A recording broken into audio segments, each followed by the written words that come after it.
to Talkaoke at the Festival of Genomics and Biodata. Thank you to everyone who's joining us here on the chat, who's joining us here on the live stream. Hello, if you're on the live stream. Do pop on the Zoom link as well if you want to come and take part. My name's Evie, I'm your Talkaoke host. I'm joined by Mikey behind me as well. We have Rebecca, who's representing the festival today. Hello. And the title of today's session is talking about genomics. So talking about genomics and space. There we go. What can we learn from that? Is it a question? Is it a countdown to the point? Yeah. At which we can learn about our genomes in space. So I want to welcome everyone who's joined so far. What do we mean when we're talking about genomics in space? What is the research that's out there already? What are you excited about? What is the use of doing any kind of genetic research in space? These are the questions we want to discuss, and maybe some ethical considerations around it as well. So ought we be doing it? So maybe we should start off just with, has anyone heard about any genomics in space before? So has anyone done any of this research? Is anyone interested in it? I'm going to open up the floor to see, can anyone let me know what is interesting to you about genomics and space? Rebecca. Yeah, so it's really interesting to me because sorry, I could also see what's it's really interesting to me because finding out what molecules and where we come from. So we've discovered from meteorites, we've got information about, you know, potential amino acids, these potential molecules, and amino acids, one of the basic building blocks of life. So if we can find these on meteorites, it does suggest that there's something out there, or even that, you know, the whole of life on Earth came from there. And also we then have, so that's one point, and then we have the other point of the really interesting study about stuff that NASA's doing with space genomics, and we do have some talks about that tomorrow, I believe. But yeah, what are people's thoughts about, you know, these potential amino acids building blocks coming from space? Brilliant. Yeah. So what are people's thoughts? You might be an expert in it. You might come to hear from other people working in the field. So we've got a few hello to those people who've joined us on Zoom. Do feel free, if you want to say something, to pop your video on so that we can see you and hear you, or just take yourself off mute if you want to add something to the conversation. So yeah, and there's Rebecca's also started us off with some questions in the comments as well. So how could genomics help with sustaining life on other planets? So thinking about synthetic biology. Does this concept excite you? Should we be doing some research into the types of life that could live on other planets? What do people think? And Mikey behind me. Well, I don't know where to start, but it all just makes me think of I don't know if anyone's seen Raised by Wolves. I haven't seen it because I don't watch that kind of stuff.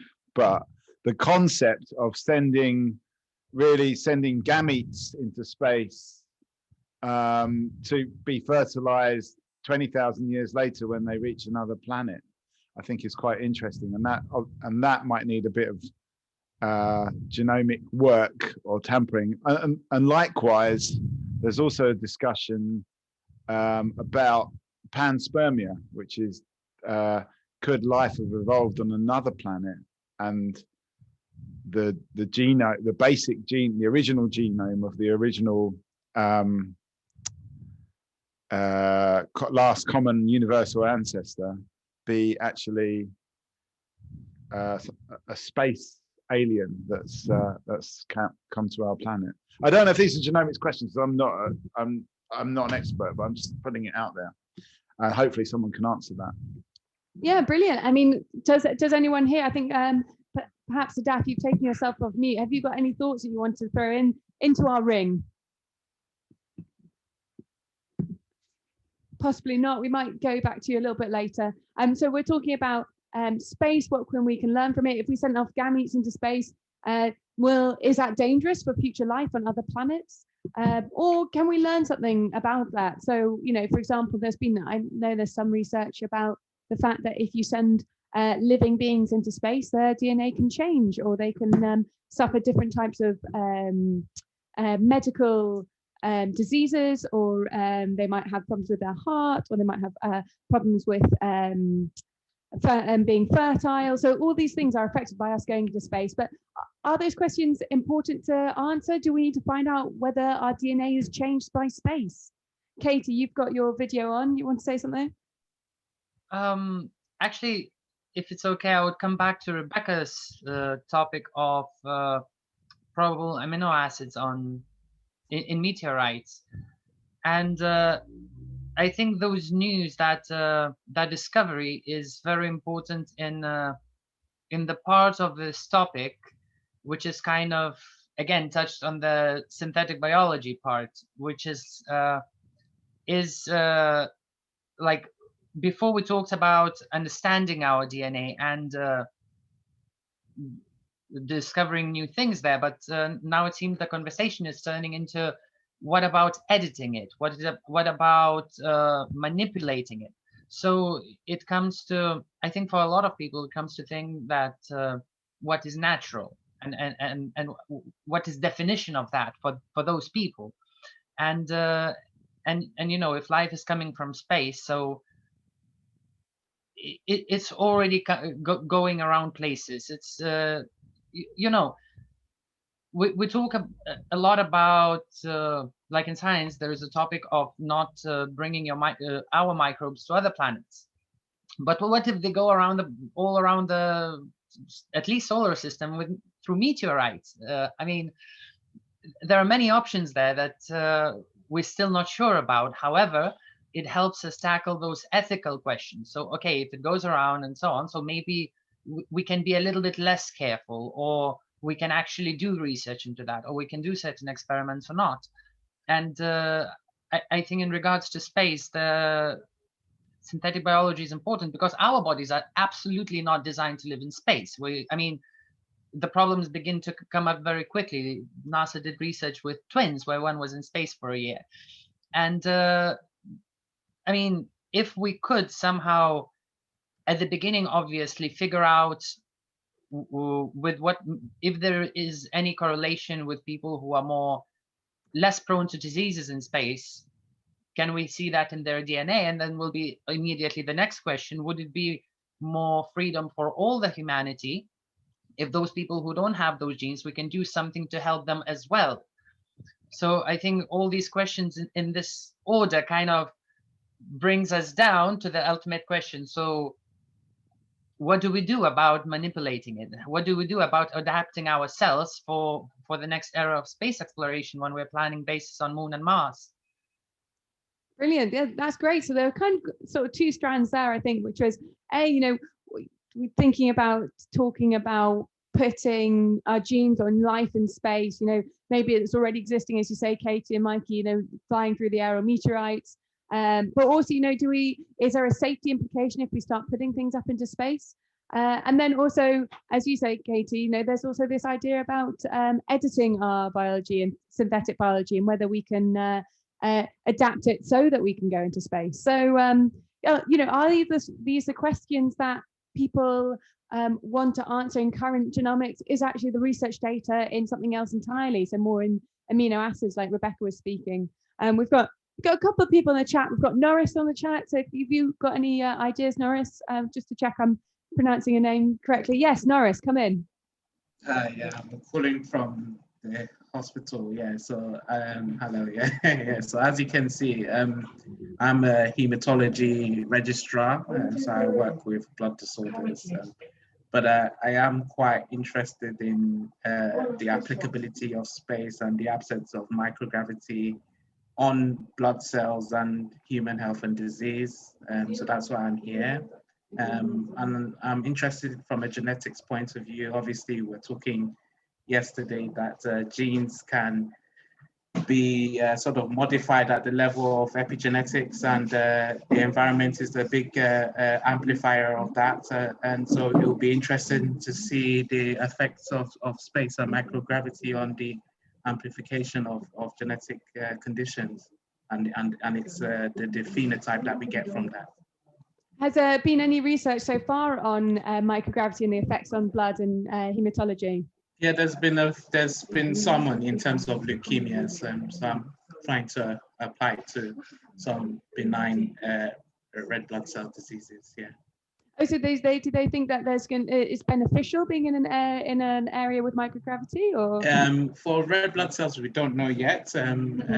But my hypothesis is that probably it will be worse the phenotype, but we don't know yet. Yeah. Don't know yet. Oh, brilliant. Well, and as your experience as someone who's working in the hospital, how hard is it or easy is it to either push forward that your interest in that research, and how easy is it to access that research? Yeah, it's difficult because one is working so many hours in a day, and with so sort of occupied with COVID and things like that. But it's important once you've got a research. Once you've got a research idea, it doesn't matter how long, just to try and see it through and collaborate and network. And so, yeah, that's the process that you will make time for it eventually. Yeah. Brilliant. And so it's good to have things like the Festival of Genomics where people can start, speaking to one another. And brilliant. If there's any comments, I think on the chat as well. I've got Mikey maybe is finding some behind us as well. But if you guys are watching the live stream at home and you want to add some comments, or just jump onto the Zoom and maybe share your thoughts. And what areas would your research benefit in if you could do any of your research in space, for example? Or is there problems in trying to push forward your research agenda when there's such limited access to space? Do you find that there's limited access? What are the issues that are affecting people working in genomics today and finding out about space? Have we got any other thoughts at the moment? We've got some thoughts in the chat. How can we develop technologies that can be used in space? That's true. So thinking about this access in space. Any other thoughts we have today about genetics in space? Rebecca? I just want to bring up, because Norris mentioned epigenetics, which is my buzzword, about the twins, the twin astronauts, one of which who was sent into space and one of which who was not, and how they compared their epigenomes and afterwards for differences. So I'll see if I can try and find some more information and post in the chat for everyone.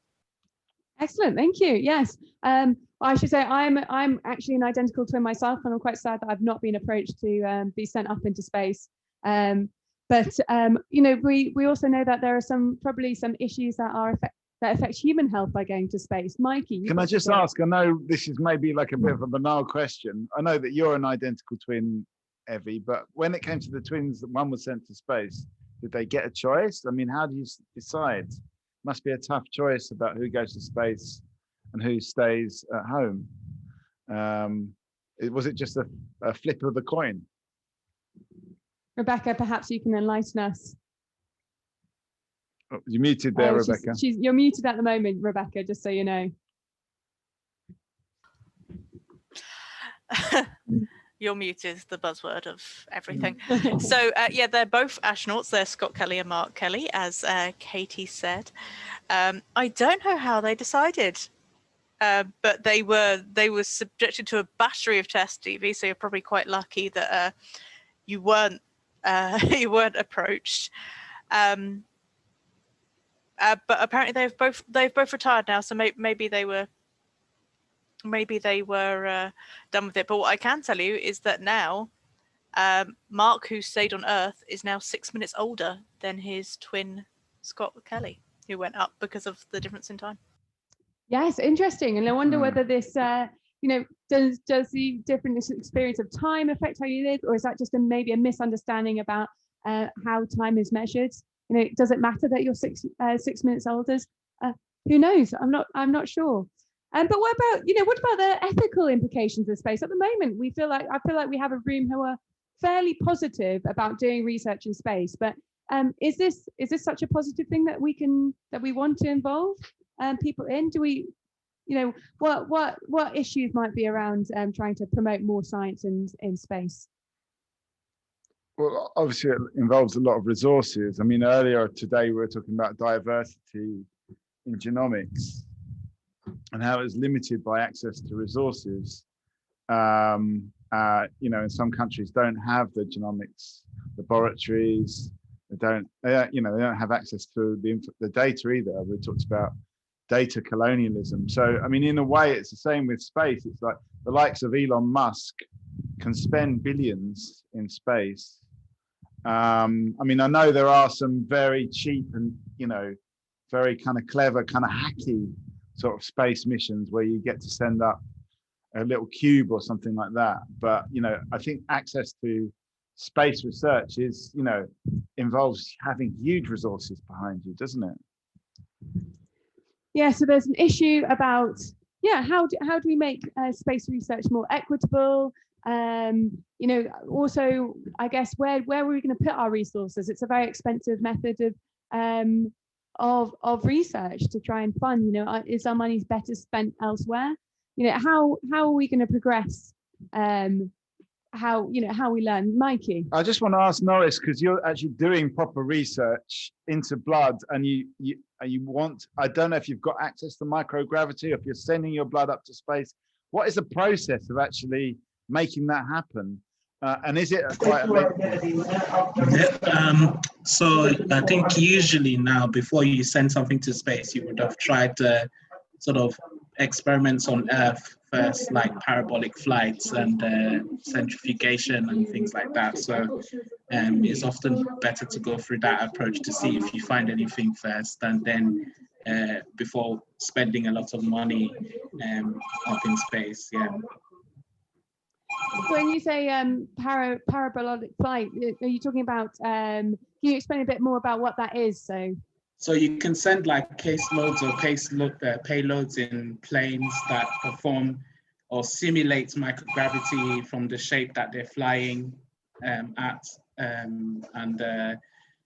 you can, whether you put cells in or whether you're analyzing mice with whatever disease you're looking at, then you can see whatever effect of zero gravity at those sort of technical flights that they do, which is called parabolic flights.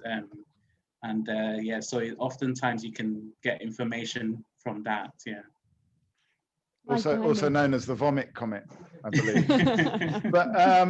But we've got some points in the chat here, and there are very good points. They're actually bringing some more facts into this discussion.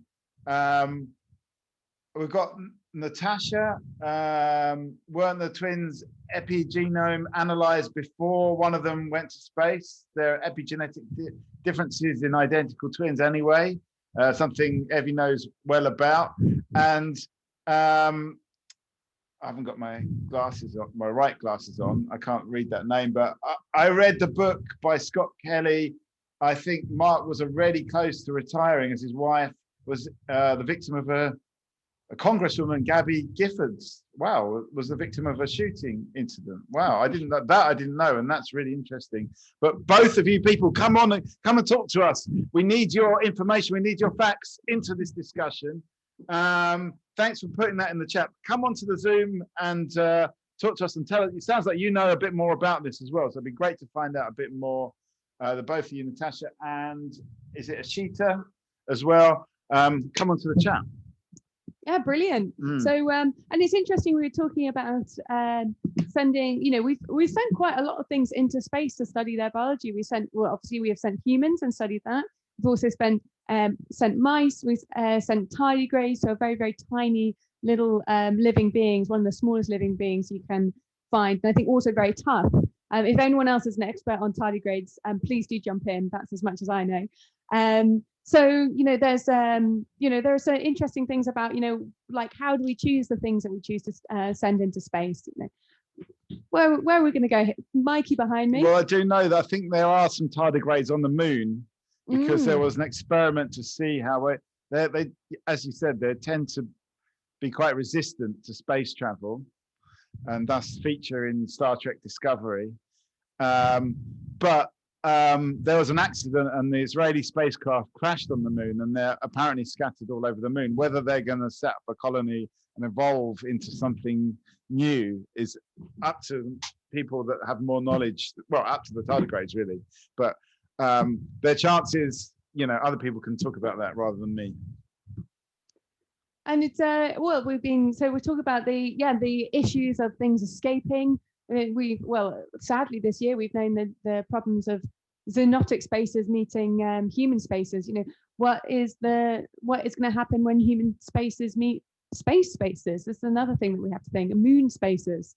We've been talking a bit about epigenetics as well. So how our genes change and turn on and off over our lifetime. You know, is space the only environment that we want to be doing this research in? Are there other environments that maybe we want to be doing epigenetic research in?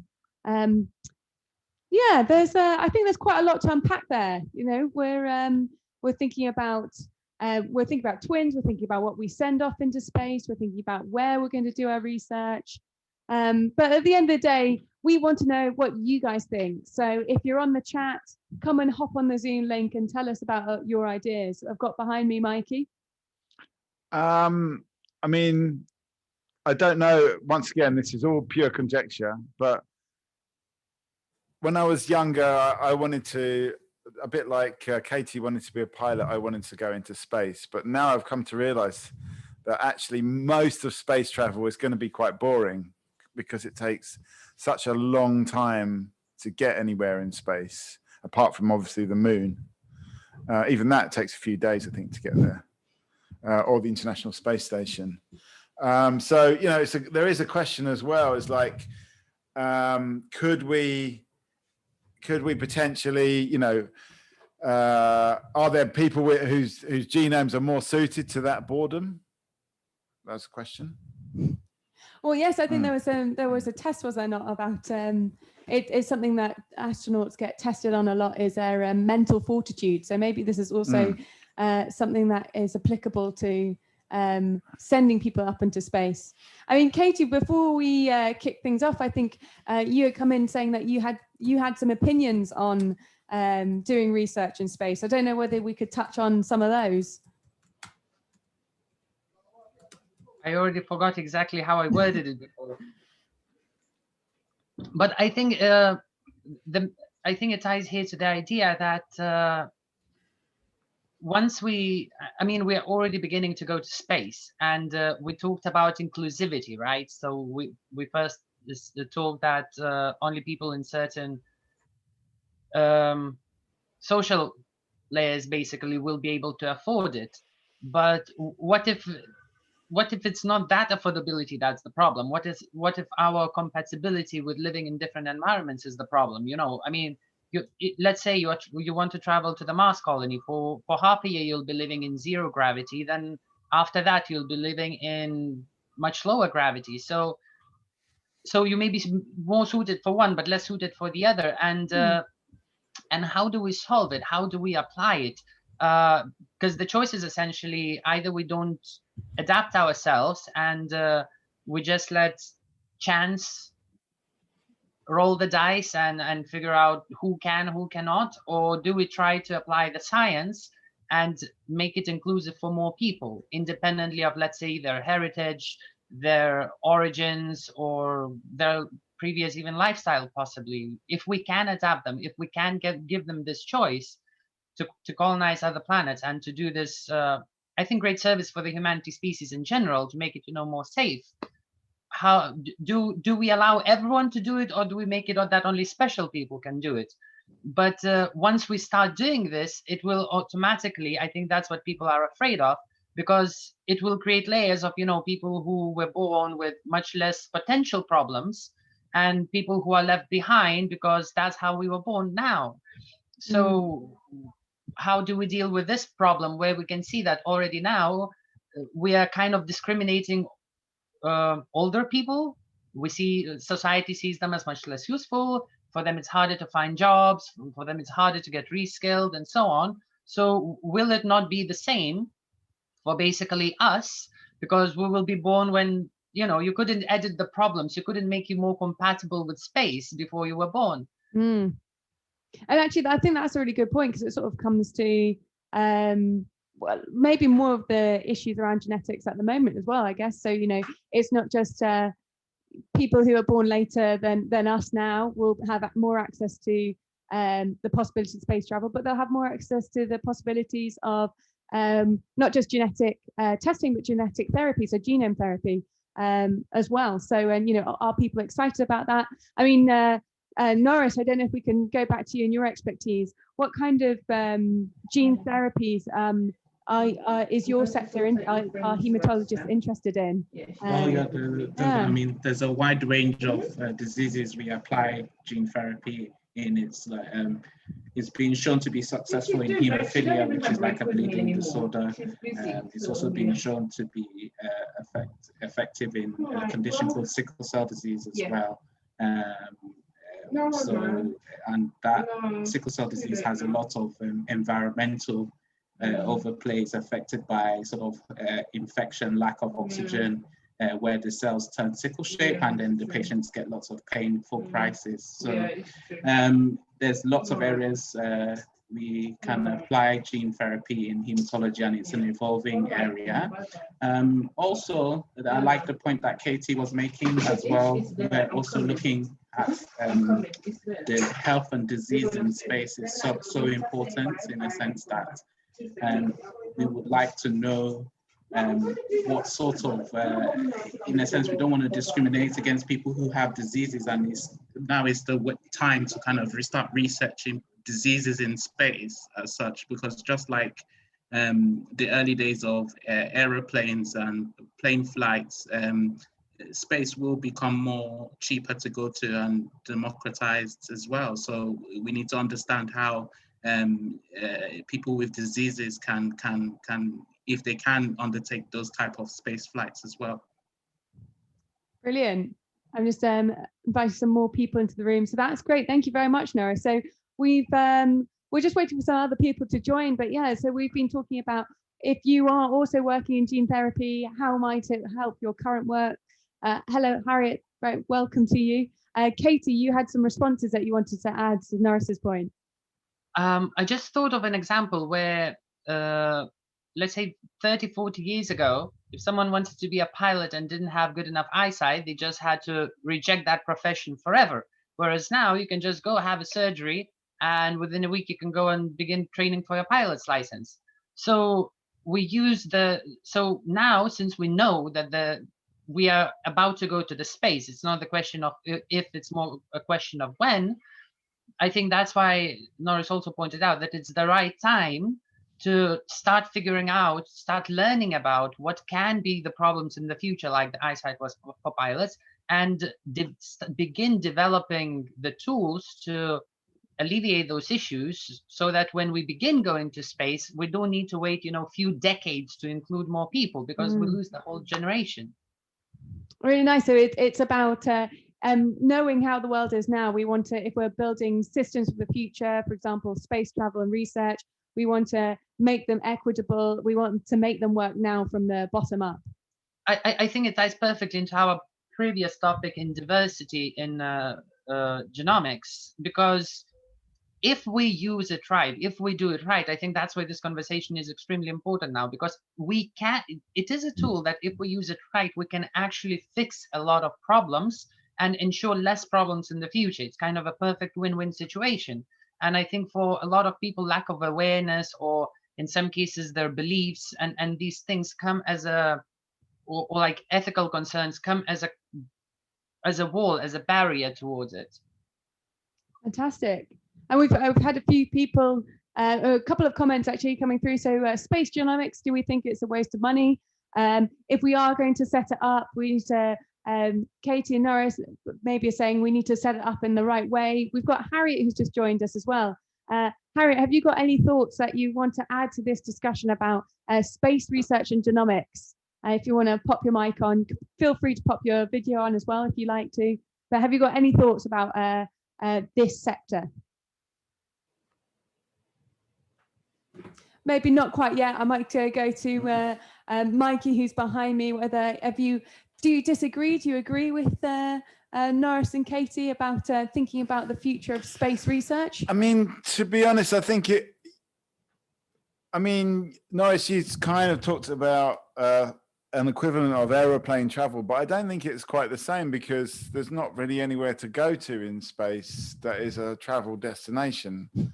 The three kind of closest possibilities being this low Earth orbit, the moon, or Mars, all of which are quite inhospitable environments. So I don't think there's going to be a huge growth in space travel. And I think the growth that there will be a very kind of privileged specialist kind of thing that, maybe Richard Branson, if he finally gets Virgin Galactic going, will be charging $200,000 or $300,000 to jump on for an afternoon's day trip to a low Earth orbit.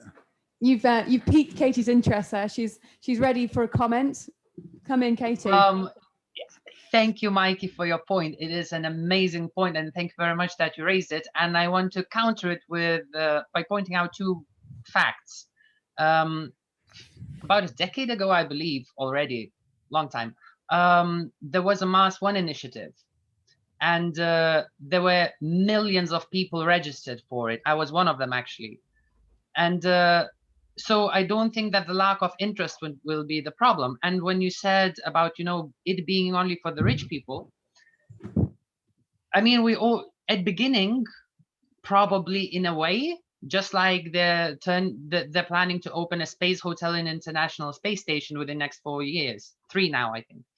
But I think many people miss out on space mining, where we have just begun going to asteroids with missions to bring back the samples. However, in the future, we will begin space manufacturing, and for that, space mining will be extremely important. So companies will be incentivized basically to spend money, to invest money in people, because they will win much more back. I believe this is one of the reasons why Elon Musk stated that in his case with Mars, the only requirement will be saying, I want, like literally raising your hand. There will be no financial requirements or anything, because he said once you go there, you will earn it anyway. So it doesn't matter, because let's say, you do space mining for a week and you earn as much as in 10 years on Earth. So the cost of how much it is for you to go there doesn't matter much.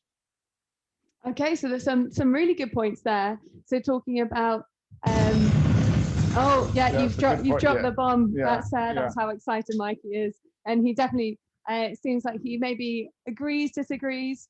So there are these, like, there is an equity issue going on here. Katie's brought up, it's not just about space research, it's about space mining. So who owns these resources that are out there in the world? So what we want to know is, is space genomics a waste of money? All of these things are up for discussion today. I don't know, have we got any comments coming through on our live stream about what the rest of our viewers think? Unless I'm not getting them, I can't see any new comments coming through, to be honest. But I think people are probably just in awe about exactly. In awe in space. I actually think something I want to talk about is like space genomics. Is it a waste of money?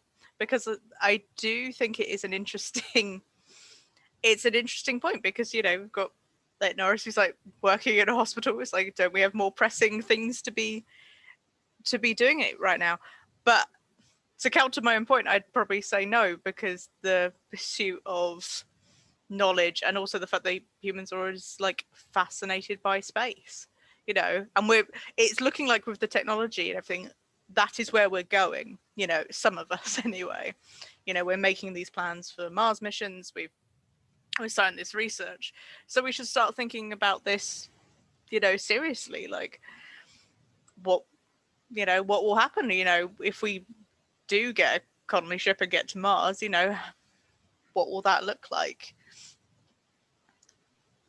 Brilliant. So Katie, I think it's kind of a very good point, and it ties to the genomics. Let's say, now all those transportation to other planets and other things are still in development, and many people feel that, I'm not rich enough to help with that or to influence it in any way. But what if by doing more research, helping the scientists, let's say in genomics or even other fields, maybe that could help the science prepare the tools that could help with inclusivity once the tools for the space exploration are implemented.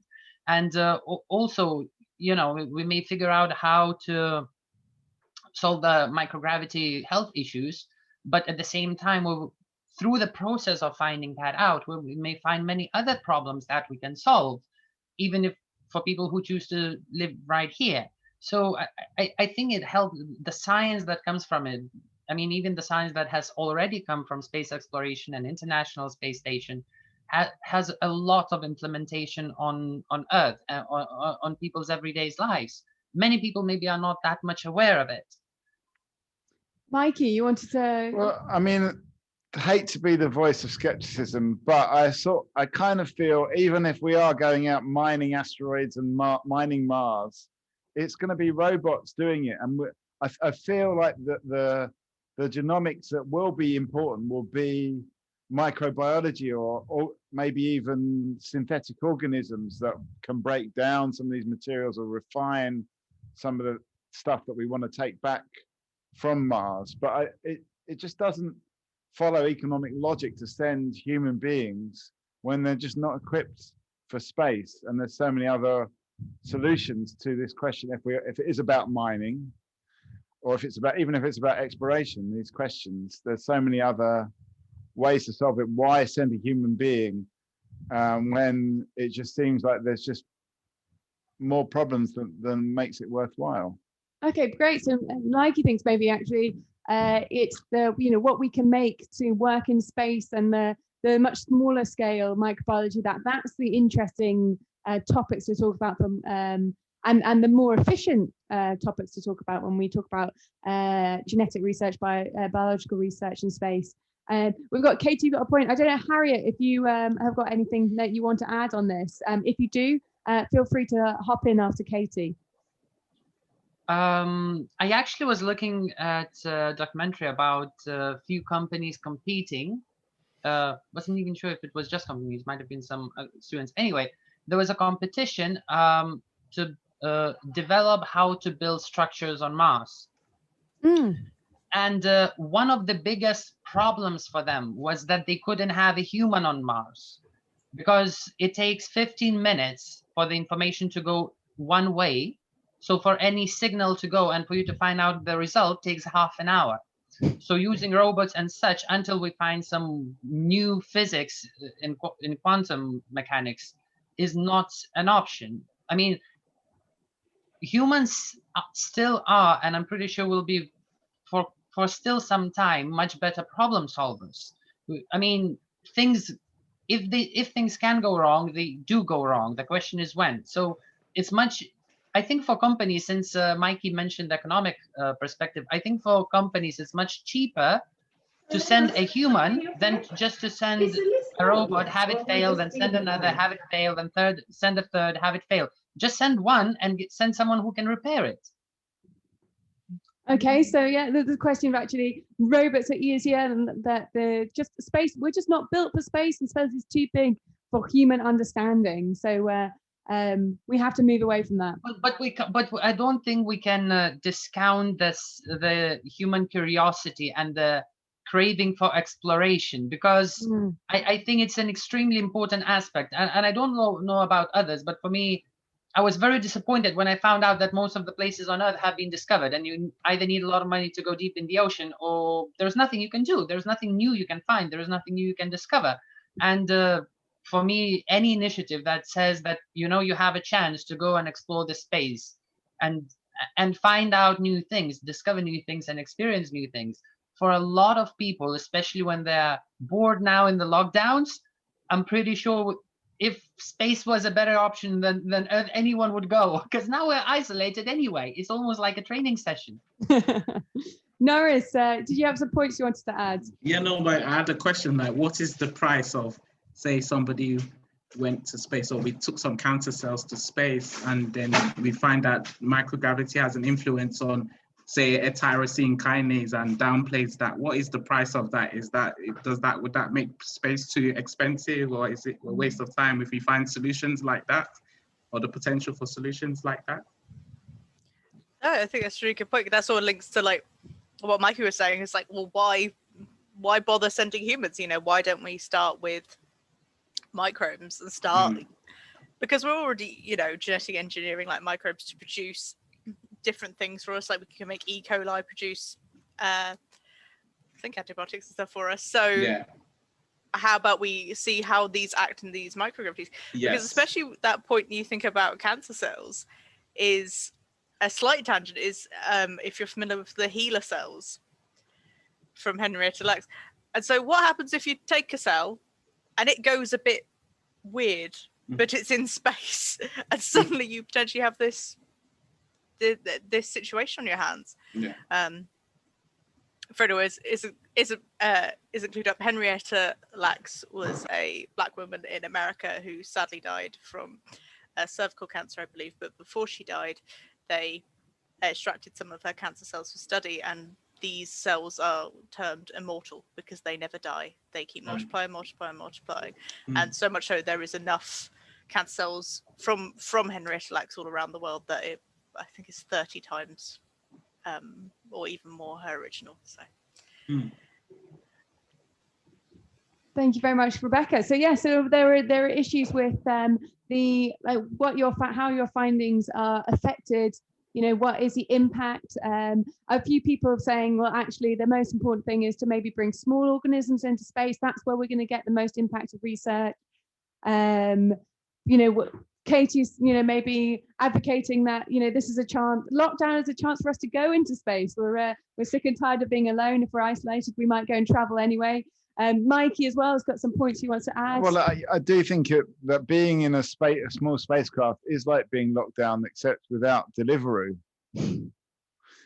Unless you count the Soyuz supply ship as a Deliveroo mission, but you know that comes once every few months.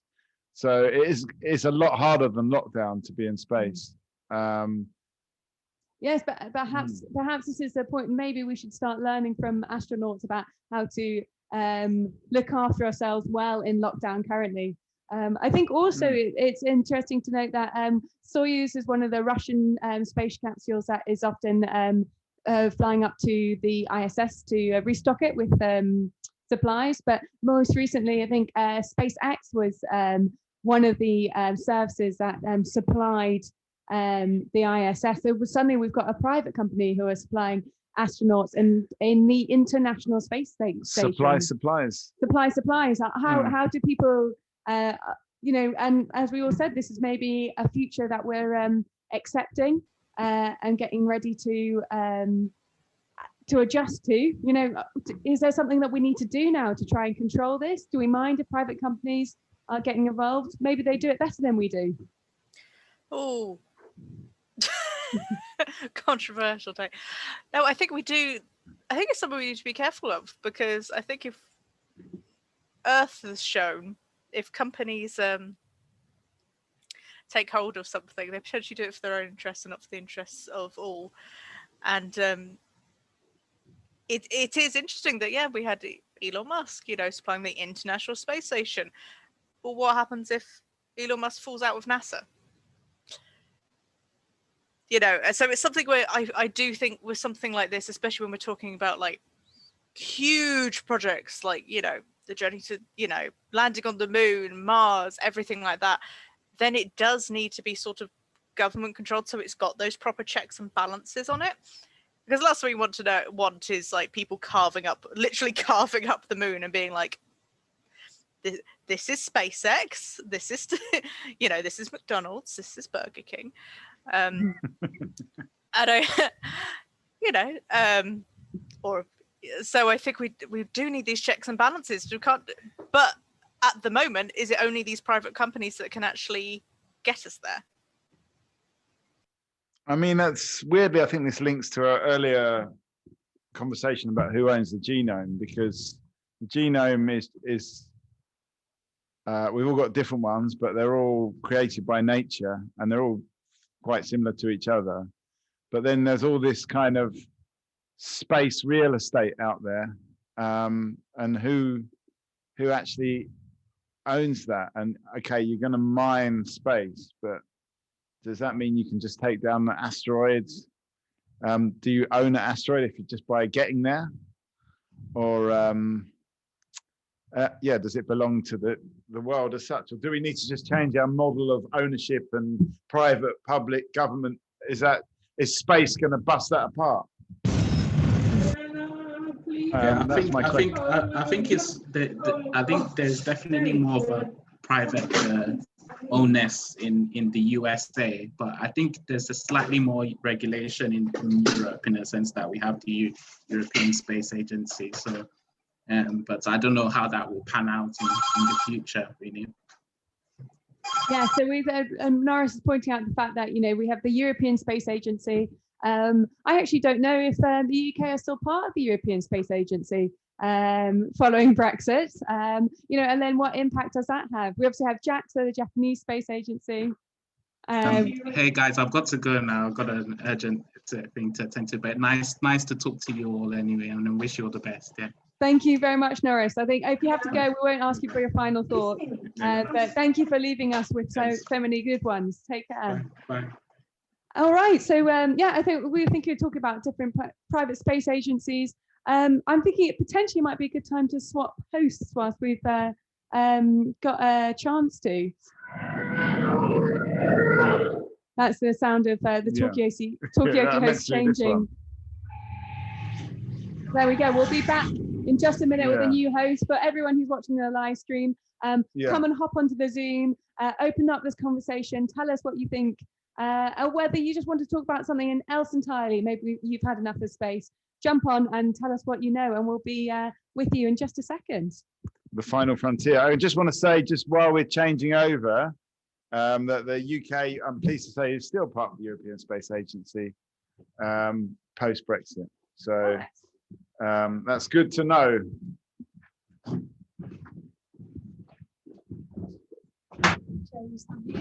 Oops.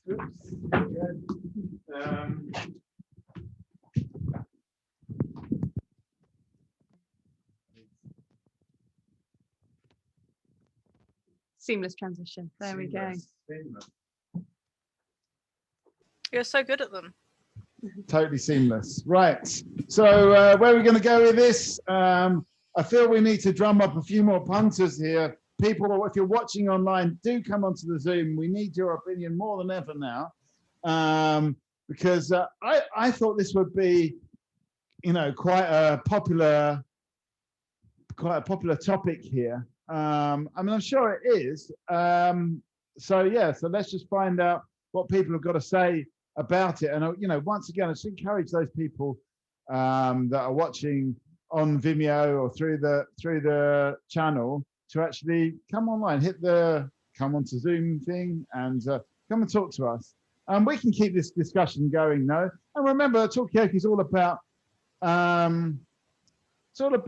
what you want to say. So it can be absolutely anything. We can go off on a tangent. We can talk about printing food with a 3D printer, as Katie's just put there in the chat. So where do we want to take this conversation? And Evie, you're on the outside. I mean, you've probably been saving up your thoughts why you wanted to switch over to be on the outside. Have you got something you're going to kick us off with?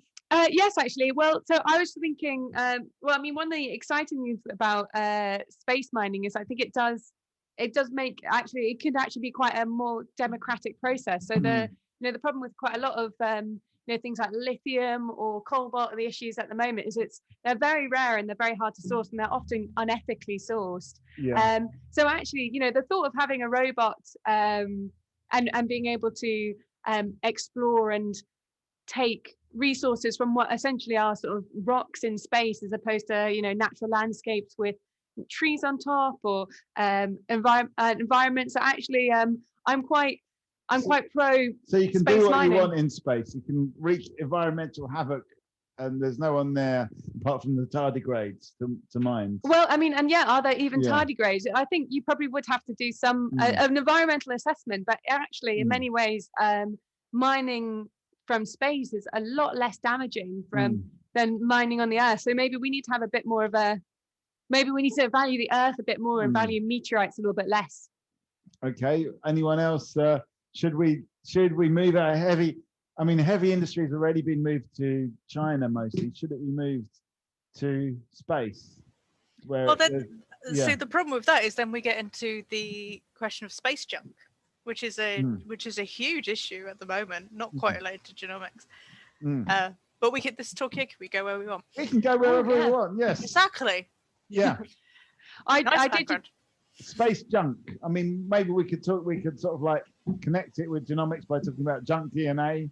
That's a big topic as well. That is a great but topic. at the moment we're talking about space junk. Does it matter?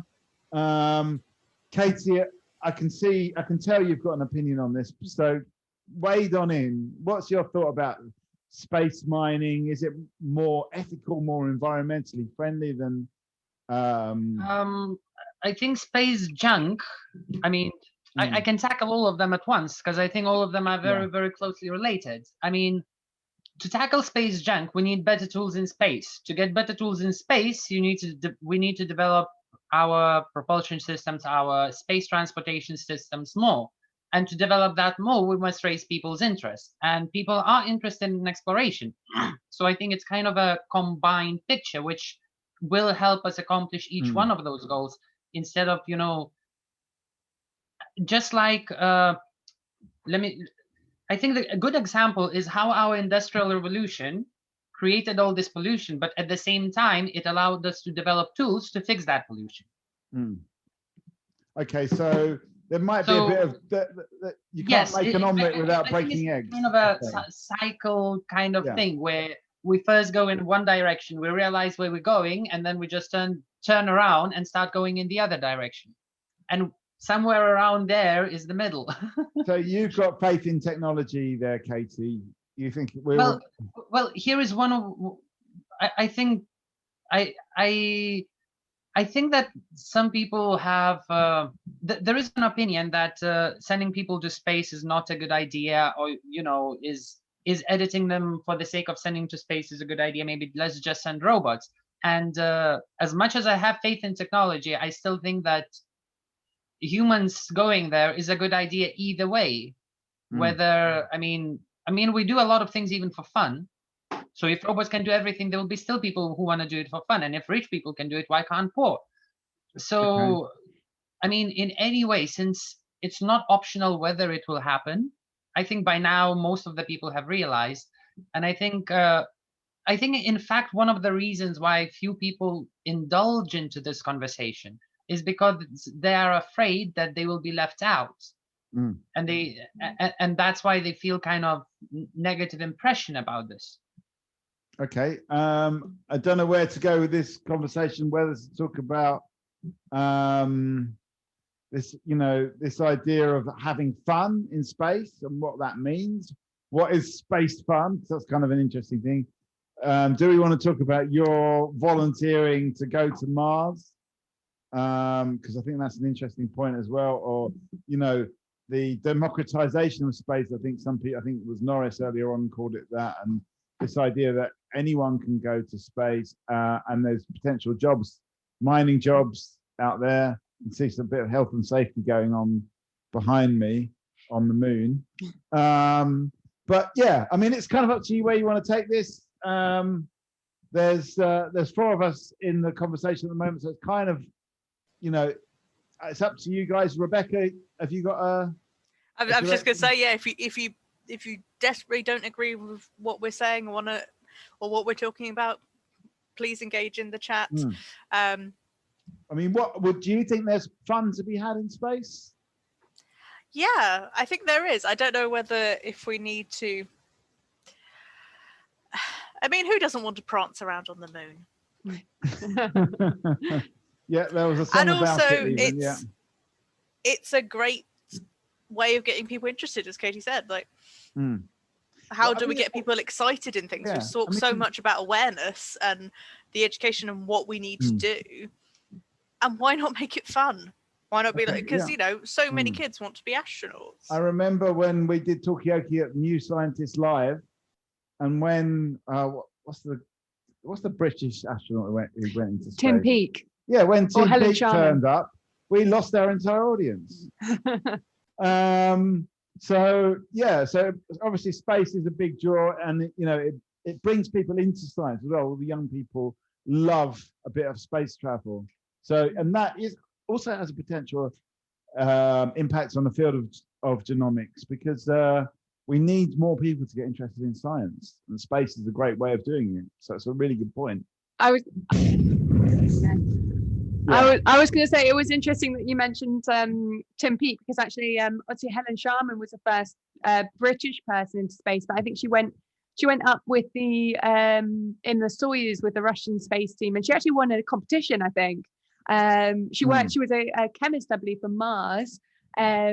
So a chemist from Mars. Yes, and from Mars, the food company. Yeah. Oh, right, okay.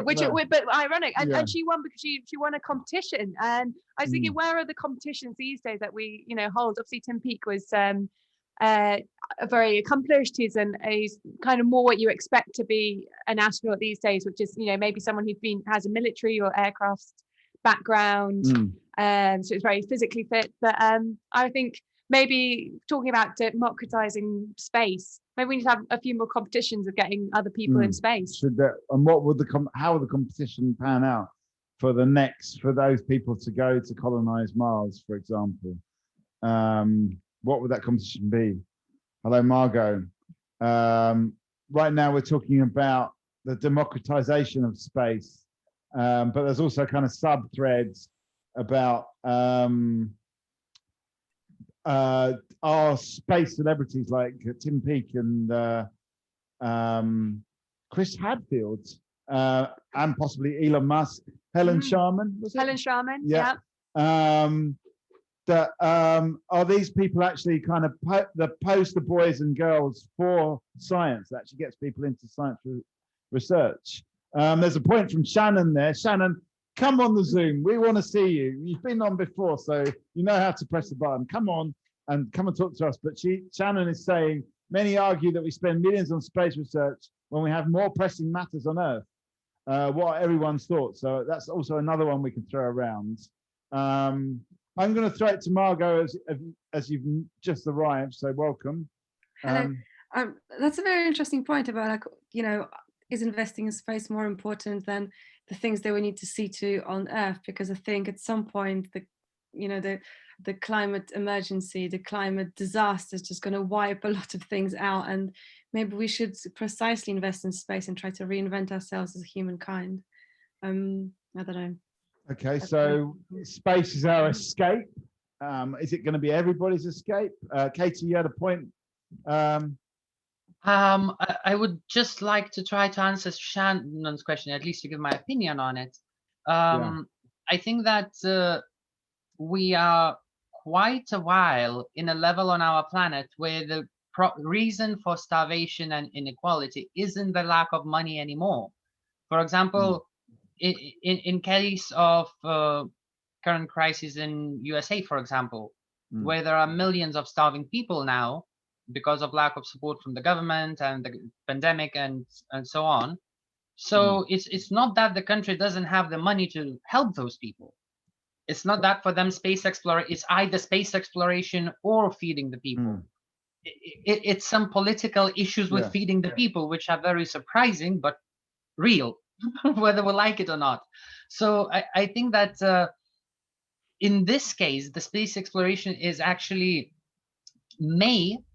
I guess there is no guarantee, but it may work out better, at least from the people who have been in space. They say that they would love to bring all of the dictators and the presidents and all of the leaders in the world up there so they can see the planet from a different perspective, witness it, because they are guaranteed that it will change what policies they apply, how they deal with people. So, I mean, even if it works for half of them, even if it works for 1/10 of them, I think it's worth the trouble if it helps the world, So I think there are many, and this is just one side-ish topic, but I think the space exploration can help us in that regard. As I said, if it pushes the genomics, and then we can sort out those issues on our planet as well, we can make more people, It's a change of perspective, I think, is what you're saying, for those leaders to see. It's both. It's both the advancement of science and change of perspective. Because I want to point out that the reason a lot of people are starving is not the lack of money or resources on our planet.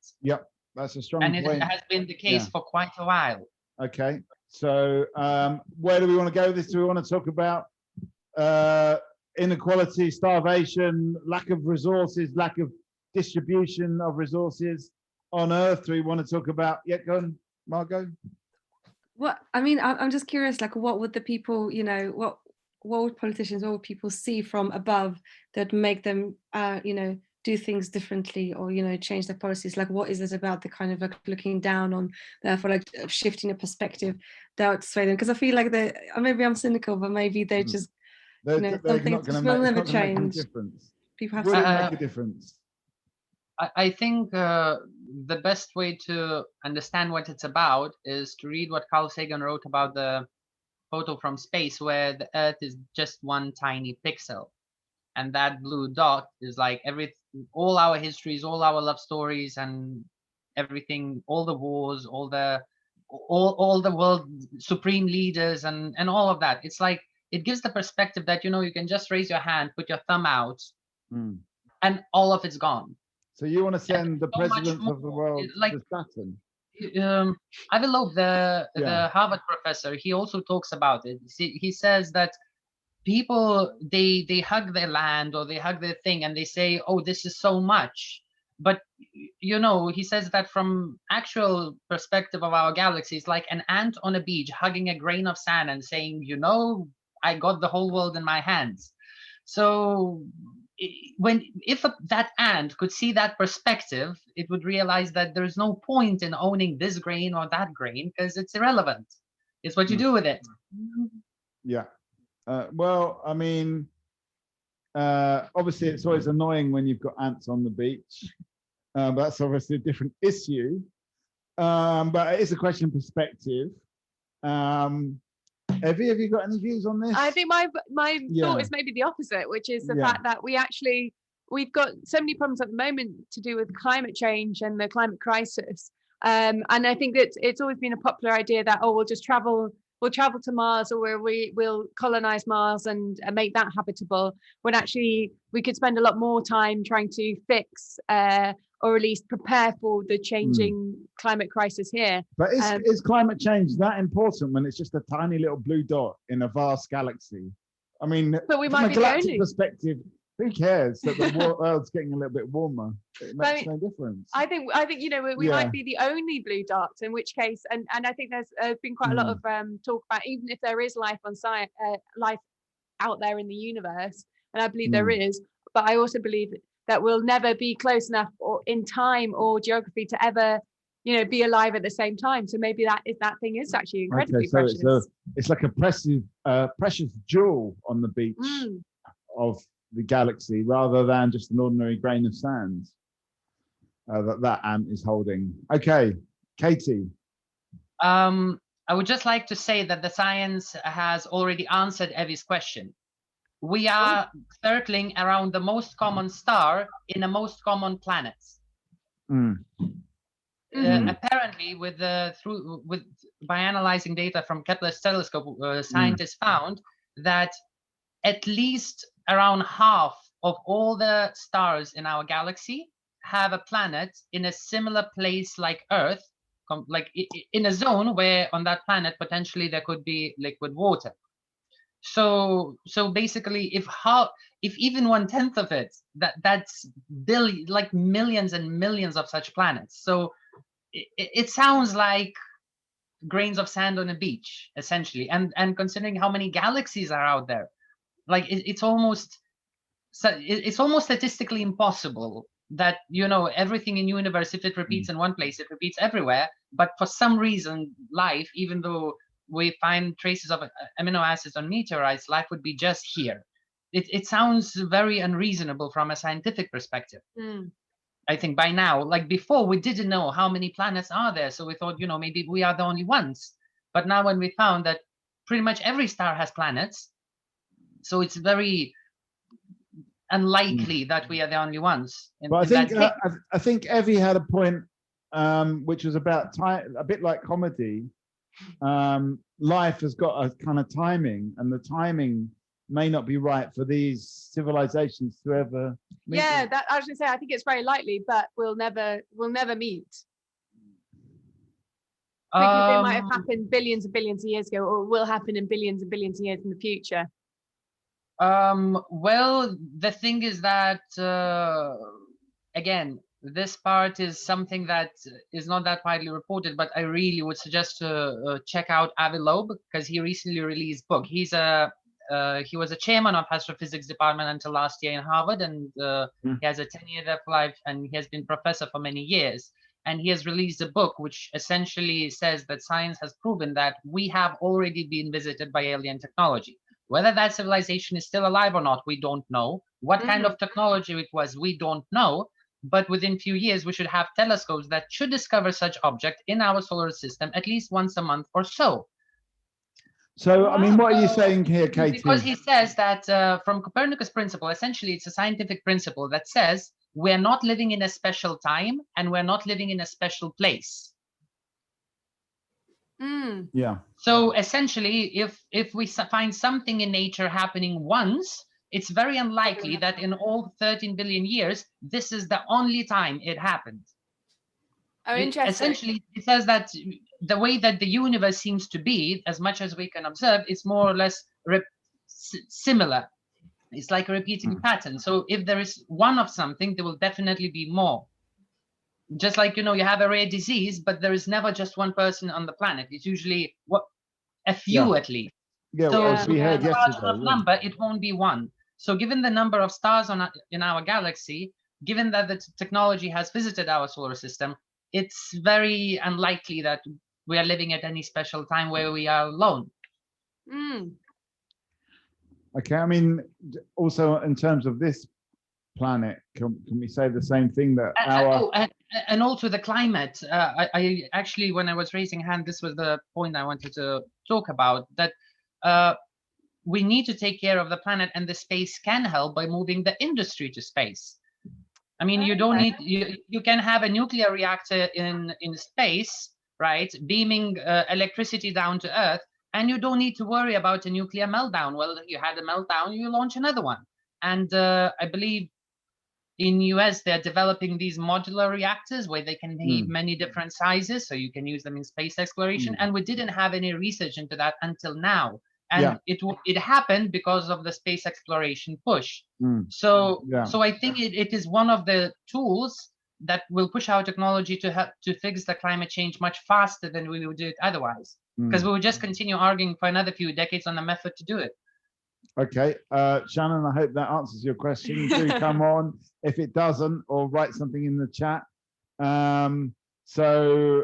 Space is certainly the answer. But I mean, there's this question, I think, you know, I mean, what I get from you, Katie, I mean, put the links in the chat, please do. But it seems like what you're saying is mathematically, other alien life forms, be they sentient or not, just have to exist just through the numbers. I feel like that's what you're saying.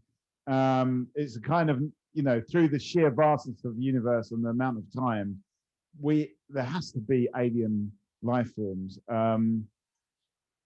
Do they interact can they interact with human life forms? That's another question. We've got Rodrigo joining us on the Zoom as well. I don't know if you've been listening on the Vimeo, if you're just joining in. So either way, feel free to say anything if you want to. Right now, we've kind of moved off the topic of genomics a little bit, and we're now more talking about really the perspective that space gives us. Does space give us a different perspective? Does it change our view of science? Does it change our view of the environment? On the one hand, it helps us see the planet as a whole, as an environment to be protected. On the other side, it's just a tiny little blue dot in the vastness of the galaxy. That's what we're talking about at the moment. So feel free to join with any thoughts, questions, observations you like. I'm not sure where we're going to go with this. My pleasure.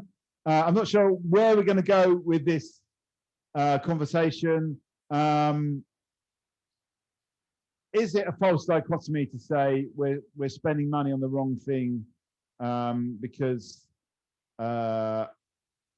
inequality has got nothing to do with space travel?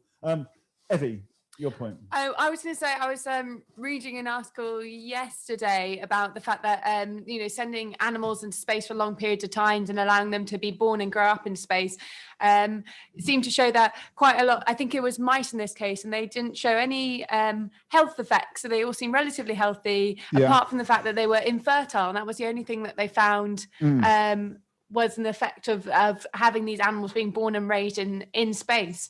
And I guess it just made me think about, what's going on in space when that happens. So is it the amount of radiation that's going on? Is it the effect of zero gravity? What do we want to, why are there ways of trying to replicate that on Earth as well? What are the things about space travel that make it interesting for us to research, epigenetics, or how our genes change over Does it give us a different time? Genetic perspective as well? Yeah, that's a really good point. Especially that I like how the mice, they were like, the only thing was they were infertile. Which is a big thing, yeah. Yeah, as if that isn't a really big thing. And also something that I know we touched on earlier about the twin astronauts is that they found that a lot of the epigenetic changes that affected Scott Kelly related to stress, which being an astronaut was very stressful. But most of these changes reverted by the time he got back to Earth, which is more of the nature of epigenetics. But there were some that did stay for up to 6 months after. So it is really important that, if there's been a lot of talk about, what do we use in our research? And, we've got to consider these things, like these really long-term effects of infertile mice. What happens if we send people? Eventually we're going to have people go on long space journeys. Yeah, I mean, what about the question of fertility in space? We sort of touched it at the very beginning. If we're going to go on a very, very long journey, then we're going to need those missions to be, repopulated in a way by a next generation. But what about if our astronauts infertile? Has anyone done any studies? Well, it just made me think. Also, just space is even when you're in the protection of the ISS, it's such a extreme environment to be living in, and it's such a strange one.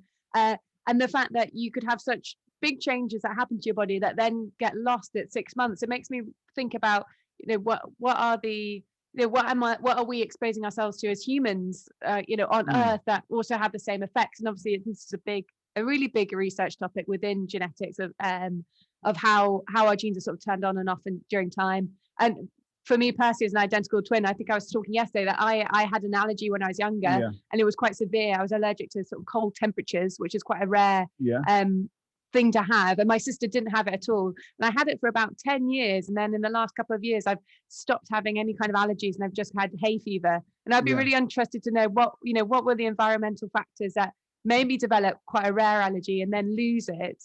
I haven't been to space, but something has happened to me that has turned those genes on and off, and why has that happened? So if space can change and then unchange so quickly in such an extreme environment, what are the things that are changing us just walking around? Is having my mobile phone in my pocket changing me? Well, that's another question. One, I think, one we can entertain. It's up to you where you want to take this conversation. Rodrigo, if you want to chime in on any of these points, take your fancy, you're very, very welcome to come in and say something. I don't know, it would be good to find out a little bit about your interest in space and genomics, or if it's just about space. Earlier on we had a hematologist that was interested in how space changes the blood. I don't know if you were watching at that point, but all sorts of different ways we can go. The thing about space, it's multi-directional, possibly even multi-dimensional. So we can add whatever dimension we want to this conversation. And right now we're talking about, I guess, the environmental factors of space and how that can change. I mean, that can change our epigenetics, but can it change other things in space? Can it? There's a lot of radiation out there. There's microgravity. There's boredom. We've talked about a lot. So yeah, which way do you want to go with this conversation? It's up to you guys. My job in the middle is just simply to recap and turn everyone's answer into a question.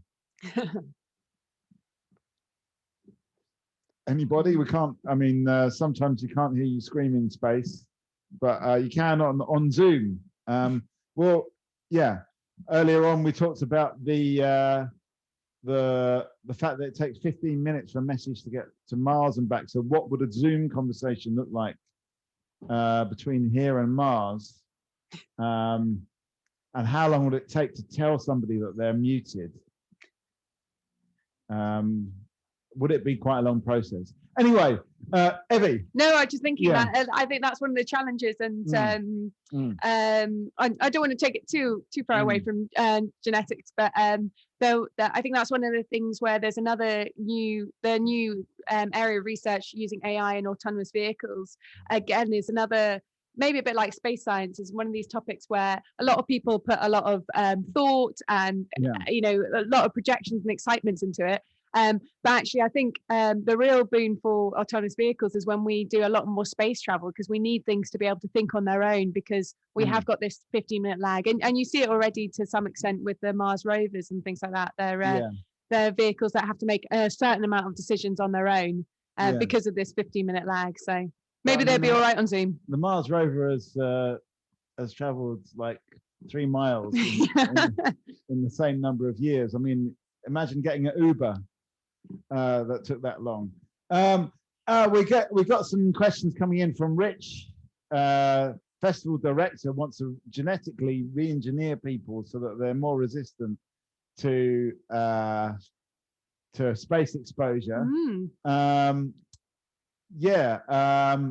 do people think about that? Can we actually make ourselves more resistant to space travel using genomics?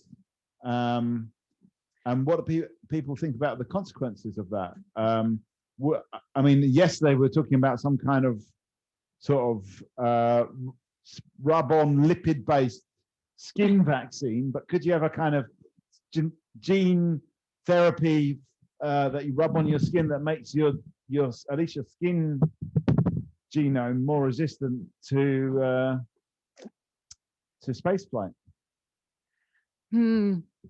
There's a whole load of other questions coming from Rich as well. Go on, Evie. Oh no, I was it made me think what Rich said about can we make people more resistant to radiation for space travel? But I'd have thought any research into that, of making people more resistant to radiation, would presumably in some places make them more resistant to radiation related sicknesses on Earth as well. So it's one of those cases where it's actually good to do that research, because there are going to be so many knock-on effects that you can't predict. But that one would be an obvious one to me.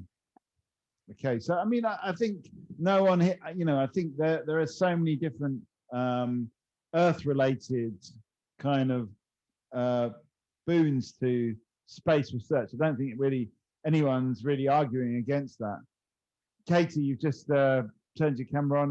Have you got a point on any of these questions about re-editing humans' genomes in order to be more space resistant? Well, I think I want to tackle the question: what are the consequences of doing it within the human race as a whole? So I think that essentially we have a choice here, and it's important to understand both options. So I think the options are either we do it the slow evolutionary way, where we just continue struggling to go to space for a few hundred or thousands of years until our body adapts, or we try to engineer that adaptation quicker by using what we have learned so far. So I think, again, it doesn't, we will, if we would evolve eventually anyway, isn't it right to just speed it up a little? Well, a lot in this case, but still. So you would like to actually speed up evolution? So I mean, that's what technology has been doing so far. It has sped up communication, it has sped up travel. So why is evolution special? We can say, traveling not on your feet is not natural, it's not healthy for you. Look how fat people get. And it's true, but it doesn't mean we should just throw all the cars away. Okay, so perhaps, I mean, what do other people think about this? And welcome Jamal as well, if you've got a view on this. should we interfere with evolution and actually start editing people's DNA so that they become more radiation resistant, if it's possible? Yeah, I mean, I think I was in your thing last year, myself and the surgeon. Yes. The eccentric surgeon. We were having all sorts of crazy. He wouldn't go away, and I became his friend. So yes, that's how it goes. Yeah. No, I mean, I think the thing with the genetics is that, you know, interfering, you know, gene editing, and what was the other thing you said? Well, interfering with the human race. You know, we do that anyway, you know, naturally through breeding. So, you know, there are sort of, you know, there's selection and so on. So it's part of the natural sort of biology of our sort of species. There's a question here coming in from the chat as well, from Diego, about sleep patterns as well. It's another thing that we've not really spoken about yet. Some people are genetically prone to insomnia. Could there be a space treatment for insomnia when you've got a different kind of circadian rhythm in space? I think that's what you're saying, Diego, but also come on the chat. So Jamal, you're not, you know, you've got no problem with actually tampering with human genes to make us more, for example, more radiation resistant, but maybe also, as Diego points out, more resistant to insomnia as well, perhaps, if that's another consequence of space travel. Yeah, I mean, as a geneticist, I mean, I think as long as the aims are good, you know, I mean, that's kind of, you know, you know, putting it mildly, you know, I mean, it depends what your motives are, but if we worry too much about the risks, you know, we will never ever you know, progress. I mean, we're interfering, in a sense, we do interfere with genes with medication, for example. So we've started on that process. Katie, you've got a point. Yeah, I would just like to add that you know, a lot of people say that it's an ethical question, that we have no idea how this genetic engineering would impact the child's later life. Well, let's say their fertility, their well-being, and so on. But I think it's the same question when people ask, you know, is checking DNA before someone's birth for diseases, like testing embryos before birth, isn't it exactly the same question when we say that, you know, I choose to have a child with autism and so on, where before there was a problem with it, now it's fine, and in a way, in public. So I think that we can never know the consequences later, but it doesn't mean we shouldn't try or we shouldn't do it. Like I think it has been found that a lot of children with autism later are very likely to become very brilliant scientists. So, I mean, there was a perception that somehow it's a negative thing, and now there is a perception, at least within few of my friends, that okay, maybe it's not entirely a bad thing. It's just, you know, a way that people are, and that's it. So well, I mean, what are you saying though? But I mean, are you saying that we should be editing, or we don't really know enough? Absolutely. I think absolutely, because I mean, not doing something just because we don't know what's going to happen never stopped anyone anyway. I mean, we've got genetically engineered babies in China already who are less prone to HIV, and even though the whole world was maybe they're not, but it was an attempt to do it. So even though the whole world was pretty much against it at the moment, it ended up being done anyway. Okay. Yeah. So maybe if we would pool resources and you know, put more research into it, we can do it better straight away instead of doing more mistakes by keeping it in the fringe environment. Yeah, I think I understand what you're saying, is that you know, why not actually look at this sort of seriously rather than push it to their fringes. But I think we definitely do need strict regulations and barriers, just because there is a lot we don't know. And for me personally, I think the consequences of doing something when we don't know what we could be doing, and the fact that we could be, it's the fact that when you mess with, you know, an embryo's genes, you are potentially affecting that person for the rest of their life, but then you're also affecting all of their generation, all of their progeny from that. And that is like a really big thing that I really don't think we can just lightly take on. But a sort of tangential point where you said about, you know, we sequencing embryos for diseases, is that, you know, is there going to be a point where people actually, astronauts, before they go into space, before they even consider space training, we sequence their genomes to see, are they likely to, you know, how do they respond? Can we see, like, how do they respond to stress? Do they, like, are their stress, how, see if there's anything genetic in there, and maybe you can, are people going to be stopped from going? Because it's like, no, you are a risk to the mission. Like, we do that with Antarctica. People go to Antarctica, we're like, strongly recommend take out your appendix. But is it going to be, instead, are we going to go further, and when it goes to genetics and space, it's going to be like, oh, we'll just snip that. Yeah. Are we going to be snipping just slightly snip? facetious, but we're just going to snip that out, and then you can go. I mean, this is, I mean, I think earlier on that Katie was making the argument that it's not necessarily about the ethics, but about what's possible, and somebody is going to just break the law and just do it anyway. I think that's what you're saying, weren't you, Katie?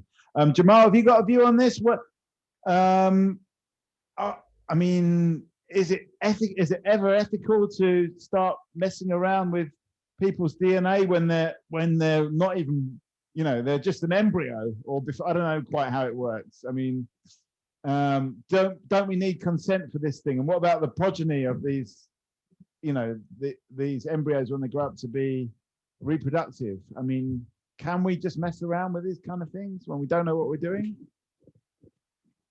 Oh, you got to unmute yourself there, Jamal. Yeah, I think the way society is heading, I can see in the future people will be wondering why we even had this debate. So I think when we want to, we can accept fairly unethical, you know, things in society, in our culture, and, you know, how we live, etc. So, you know, I presume people will be having designer babies, and, you know, one might say that you have designer babies by, you know, possibly, you know, choosing a person who has sort of particular characteristics. So, you know, why not design some of those characteristics? So, I mean, it sounds a bit sort of, you know, shallow, but, you know, that's the kind of world we live in. So you think, I mean, what you, okay, let's go to Festival of Genomics 2051, and they're just playing, just for a laugh, just to entertain the audience. That which probably will be on a sort of on Zoom 29.1. But when they just play back a video of this, what will people's reactions be to it when they hear our worries about gene editing? What will the Festival of Genomics 2051 think of this conversation? Okay, Katie, you want to answer that? I think I would be saying, look how many lives we could have saved if instead of this discussion we would have done the research. Okay. Well, then I think they'd probably be laughing at us, going, "Oh, they were worried about changing this and changing that." It's like, oh, we now live forever and have. Yeah, the question of progeny may not be an issue if you live forever, I suppose. Yeah, I mean, yeah, Jamal, you go ahead. Sorry. I mean, thank you, Rebecca. I don't think anyone for a second would, you know, disagree with some of the concerns and reservations, you know, which Rebecca has. You know, clearly some of these things are open to, you know, sort of exploitation, like with any technology, whether we're talking about nuclear technology, you know, even, you know, GM crops and so on. But I don't think it's going to, you know, we don't live in a sort of an ethically sort of cleansed world, you know, whether we're talking about pharmaceuticals or, you know, equality and all of those things. We've talked about all of that already today, you'll be pleased to know. Yeah. So, yeah, so I mean, we don't live in ethical perfection, that's for sure. But I just want to go back to you, Jamal, and what, you know, how do you see it then in 30 years' time? You kind of brought up the idea. What would it look like? What will the discussions be then? Will it be about what is the latest trend? Yeah, I mean, I presume you'll be, you know, going into somewhere in choosing your baby, which characteristics you want your baby to have. And actually, there is a sort of a fine dividing line, sometimes between, what we might think of, desirable or undesirable traits, or, being, slightly autistic or slightly OCD. And that could, spread over to, to other characteristics. So I imagine in 50 years' time, we'll be sort of pressing a button and, it's like you go into the showroom to, pick your new car. That's what we'll be doing with babies, Okay, so it'll be unpalatable, but, that's not going to be. So there'll be a bit of variety, but it'll be a variety based on people's preferences rather than the chance of nature. Evie. I actually just had a question for Jamal, because we were speaking to Norris earlier. He was a hematologist, and he was talking about that he was quite interested in the effects of microgravity on blood disorders. So I was wondering, what is your research, and how how do you, are there any intersections between what you could learn from space and your current research area or work? Yeah, I mean, it sort of brings me back to some of the things that have happened in the conference, and how we define normality, and how we where is exactly the boundary between having a particular sort of hematological condition, or having cardiovascular disease, or being slightly autistic or forgetful. So I mean, I think clearly the epigenetics things will be interesting, but I think hopefully we'll learn a lot more about sort of human values and human relationships and other things which don't morality and those sorts of things, which maybe will resurface and will become fashionable again. I mean, that's quite an interesting point there, that actually, that we can actually gain insights from these discussions, and find out more about what it is to be human by even just having a thought experiment of what some of these developments might be. And I think that's a really good point, which I'm gonna give you a. We didn't have sound effects last year in the live version, but we've got them now. Anyway, Evie, did you want to say something? No, I was just interested in if you're, and maybe this is a question to go to live chat as well. Like, if you're working in the field of genetics, whether you're a researcher or if you're more in actual patient treatment, how would research in space affect your practice at the moment? Tell us in the comments. I want to know. Yeah, I mean, even but be it theoretical or real experimental, because I think there's a place for both. Even developing just what might happen theoretically, I think is kind of interesting to. It adds to the discussion. Let's say, right. We've got Rick here doing the visuals. I don't know if you're going to do a visual about the designer baby car showroom, what that might look like. Oh, he's doing some genetic editing at the moment. That editing room tour. Anyway, yeah, Evie. Oh, I was going to say, I don't know whether even with our advances in CRISPR and the fact that we can be a lot more specific in the way that we edit genes, especially with gene therapy. I don't know whether we'll ever really get to the point of designer babies, though, because I don't know if it's still such an expensive and potentially still slightly unknown. Maybe I need to know more about the science, but my understanding, there's no pure. It's very hard to, for example, find a pure gene that says yes, you will definitely have curly hair or something like that. So I don't know whether we still have that level of knowledge of the human genome that we can just edit it so easily. Katie, you wanted to respond to that? Yeah, thank you. I think, again, here a question is no longer if or when anymore, because in 2016, apparently, was the first baby born with a 3-parent technique, where essentially they used DNA, if I remember right, someone maybe knows more and can correct me, both parents had a certain gene that had a very high likelihood of causing a disease for their child.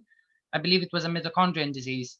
And so they use that part of DNA from a third person, and it was less, like very tiny fraction of DNA. It was like 99% from two parents and less than 1% from the third one. But they already basically took a gene from a person in whom it was better and implemented into their own baby. So I think technically that makes them designer babies. I mean, correct me if I'm wrong, but we already have them.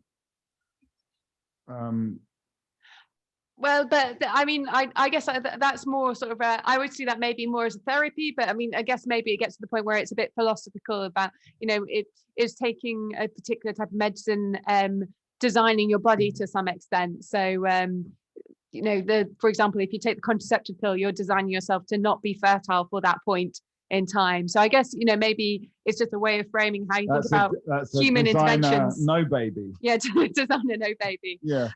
Which makes me think of you know, there's quite a lot of research into more kind of body modifications in terms of putting either RF infrared sensors in your skin and things like that.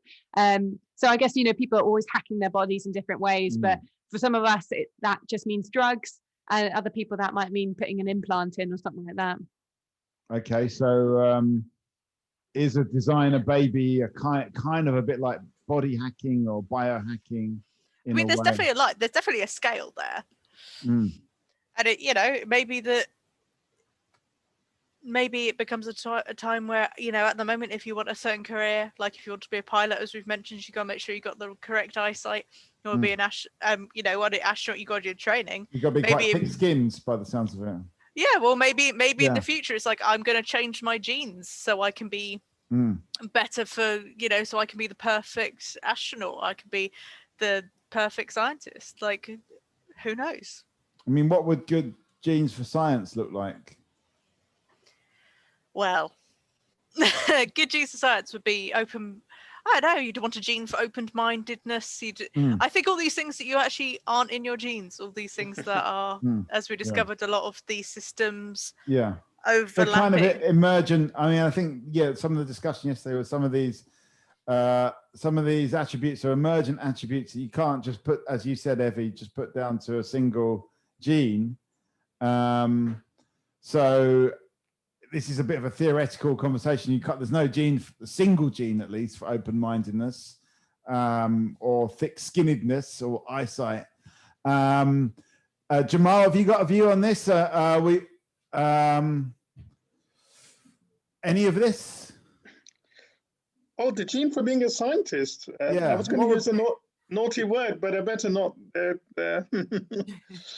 I would get in trouble, but it's interesting that you're bringing up the issue of ethics. I was having a chat about this a while ago with someone, and I was saying that the debate around ethics should not be about ethical issues, or should not be solely about ethical issues at present, but what ethical issues will emerge and arise in future, not just even about gene editing, but, you know, what, you know, perhaps even more so, what is it to know about, you know, somebody's genetic makeup and how that might, you know, influence, you know, people's personalities and so on.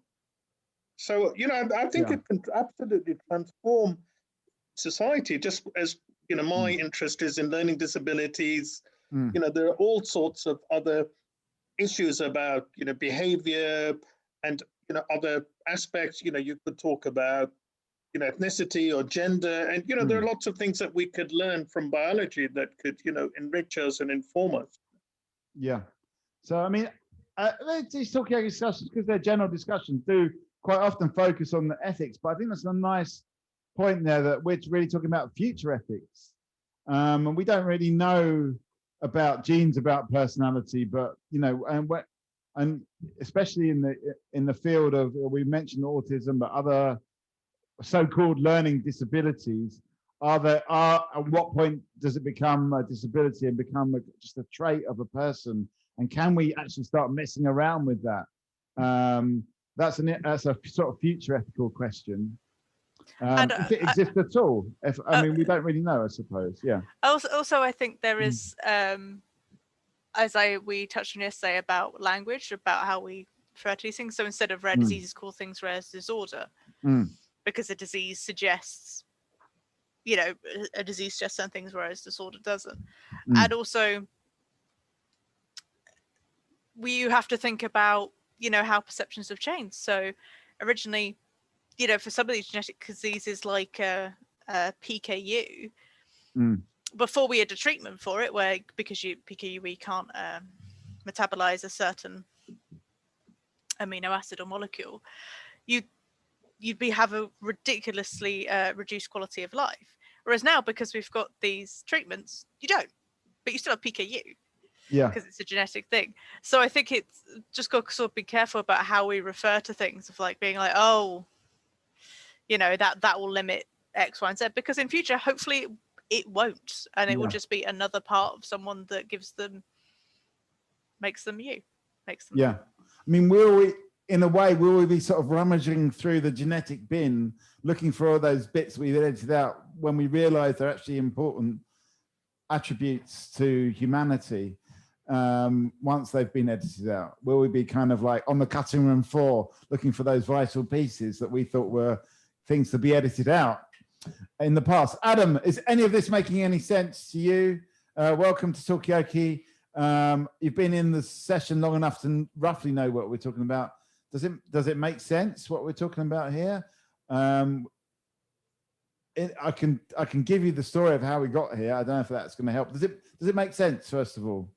I mean, it's very complicated, difficult to understand in such a discussion, like a chat discussion. So, but nonetheless, I think it's very important to know about that issues, right? But it's really complex to understand. I can tell you how we got there, because we were talking about really genomics and space, but then actually this idea that you could potentially redesign humans because humans are not that great at traveling through space. They don't do brilliantly in zero or microgravity or lower gravity. They're a little bit sensitive to cosmic rays. So could you re-engineer a human being, and would that be ethical? And that kind of led to a conversation about whether it is ethical to re-engineer people for any reason, be it a medical reason or a social reason or just pure designer, or you want to have a child that has a lot of focus, or and that's where we came on to the what are the future ethical questions going to be when it comes to these ethical debates, because we've been talking really for 2 days now about the ethics of genomics in so many different ways, about access, diversity, ownership, intellectual property. Well, now we're really talking about the future. What are the future ethical considerations going to be? Jamal, you've unmuted yourself. Yeah, I mean, I think before I go, I mean, I have an interest in this, and apologies if this sounds very sort of controversial, but for me, I guess some a criminal act that lands you in prison, or something we might find very abhorrent, is, I think, fundamentally a failure to make a decision and understand its consequences. So in a sense, for me, it's a type of intellectual disability. And we hear about sort of horrible acts of terrorism and people doing unmentionable things and committing unmentionable crimes for various causes. A lot of people, some people might have similar ideals, but they don't go that one step further, because you step out of line, there'll be consequences. So in a sense, that for me is, if you like, a deficiency in cognitive development, cognitive processing. I've been interested in years at looking at the sort of the biology behind, I mean, French writers, Zola and all these people have talked about it. It's very controversial, but I genuinely believe that a lot of people who end up committing crime perhaps have a failure to to make decisions, and they have a learning disability. And I think that it's partly documented, but I think if we understood more about that, it would really transform, society. So should we be, in a way, kind of medicalizing crime in order to be able to study it and treat it more as a medical issue or a question of cognitive failure in a way, rather than the judicial system, which is how we deal with crime now? And could genomics have a part in that? Katie? I totally agree with Jamal's point. I think we even have an example where some countries took the drug addiction and changed it from criminalization to medicalization, where they looked at it from a medical perspective. And at least from what I know, those countries are usually much more successful in tackling the problem. So, I mean, so I should think that be expanded to other crimes? I mean, I think it should first be research. I mean, I understand it's a very controversial topic, but my problem is that controversy should never stop science. And for me, one of the biggest disillusionments, which I came about, and actually I even discontinued my studies later, was because I realized that at least in this age, you cannot do science. You can only do what's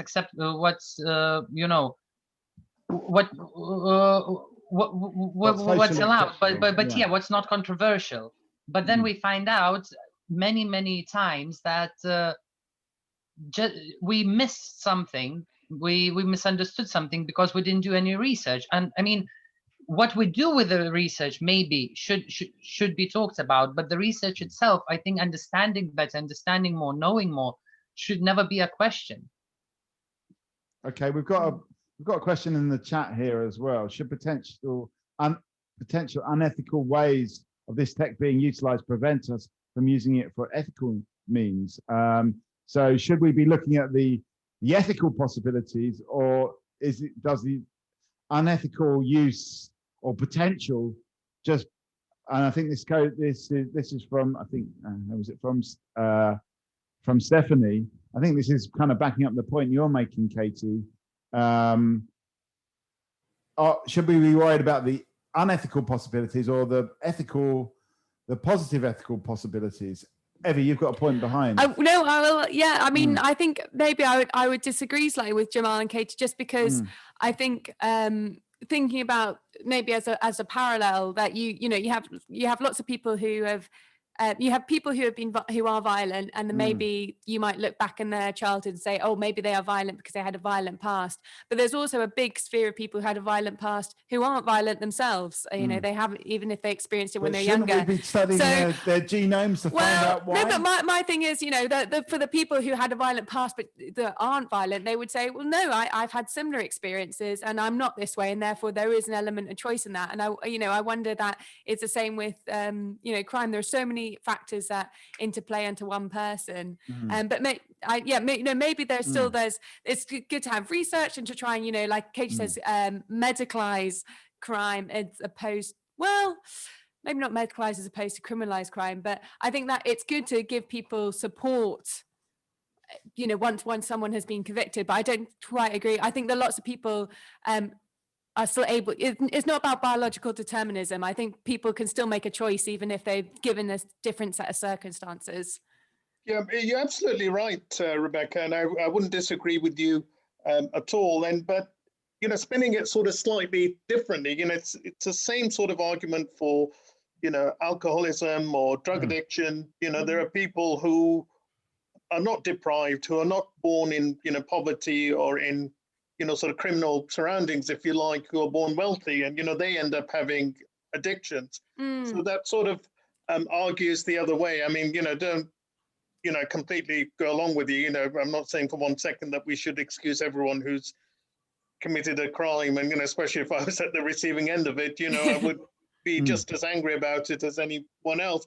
But clearly, these are the sorts of issues that we need to think about, and especially if we think about really serious crimes. I don't want to sort of rank them, killing people or crimes against children, sort of things that people, 99.999% of the population, find so utterly abhorrent. And by that definition, then that sort of behavior we find abhorrent is by definition insane or an illness or a mental illness, almost by default.